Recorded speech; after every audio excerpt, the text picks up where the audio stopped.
तर राज्यात पावसाचं पुनरागमन होणार आहे, परंतु हा पावसाचा जोर जरा कमी असेल। पुढील 48 तासात कोकण किनारपट्टी आणि घाटमाथ्यावर पावसाचा ऑरेंज अलर्ट आहे।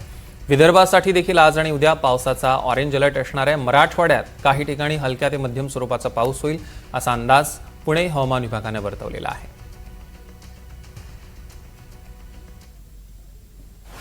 आपण जर येणाऱ्या 4 ते 5 दिवसांचा हवामानाचा अंदाज जर बघितला तर कोकण किनारपट्टी आणि घाटमाथ्यांवर ऑरेंज अलर्ट आहे। मुसळधार ते अतिमुसळधार पावसाची शक्यता कोकण किनारपट्टी आणि घाटमाथ्यांना आहे। त्यानंतर विदर्भासाठी सुद्धा आज आणि उद्या ऑरेंज अलर्ट दिला गेलेला आहे, परंतु पर्जन्यछायेचे जे प्रदेश आहेत मध्य महाराष्ट्र आणि मराठवाड्यातले तिथे पावसाचं प्रमाण कमी असणार आहे। हलक्या ते मध्यम स्वरूपाचाच पाऊस या ठिकाणी पडू शकतो। तो सर्व दूर नसेल, काही जिल्ह्यांमध्ये तो पडू शकतो, काही जिल्ह्यांमध्ये त्याचं प्रमाण कमी असेल, अशी परिस्थिती येणारे 4 ते 5 दिवस असण्याची शक्यता आहे।